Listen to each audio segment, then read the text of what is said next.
Carlos Eduardo Éboli, aqui em São Januário, nesta quarta-feira, teve um pouquinho de tudo. Gol mal anulado da equipe do Vasco da Gama, um pênalti discutível cometido pela equipe do Resende, que acabou virando o gol do Vasco, Everton Costa que passou mal, teve uma queda de pressão e precisou ser hospitalizado, protesto da torcida em relação ainda ao erro que custou ao Vasco o título estadual. Qual o resumo que você faz dessa vitória do Vasco que classifica a equipe para a próxima fase da Copa do Brasil? Olha, Leandro, acho que é uma vitória que deve dar um pouco mais de tranquilidade ao Vasco da Gama. O Vasco vem de um trauma recente. A gente pôde perceber que nesta quarta-feira aqui em São Januário a atmosfera era uma atmosfera mais carregada, de muita pressão. E aí o futebol escreve algumas histórias estranhas, né? Hoje, um dos auxiliares errou feio contra o Vasco, no finalzinho do primeiro tempo, anulou um gol legal o nome dele. Do André Rocha.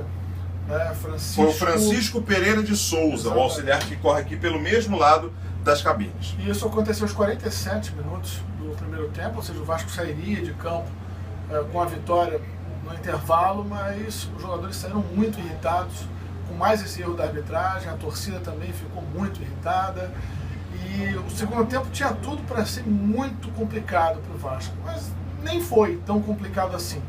O Vasco encontrou dificuldades porque faltou criatividade, faltou qualidade técnica, mas o Resende, de fato, não ofereceu nenhuma resistência.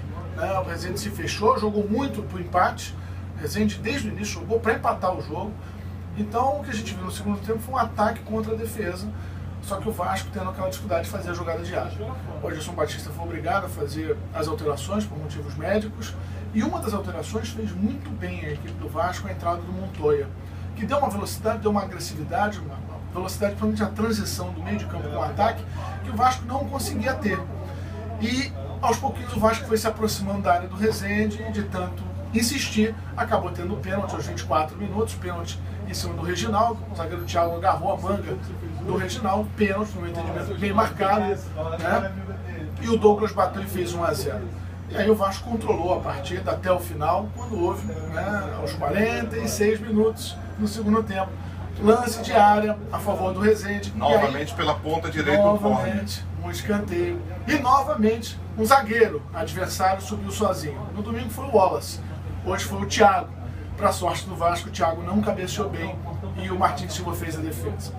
Foi a única falha defensiva do Vasco ao longo do segundo tempo.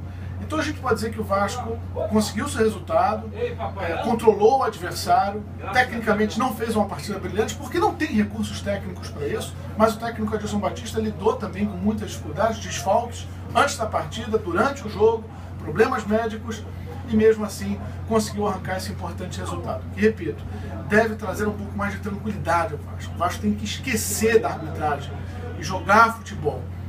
Essa briga com a arbitragem não está fazendo bem aos jogadores e a gente pôde presenciar isso hoje. E o Vasco já estreia neste final de semana na Série B do Campeonato Brasileiro.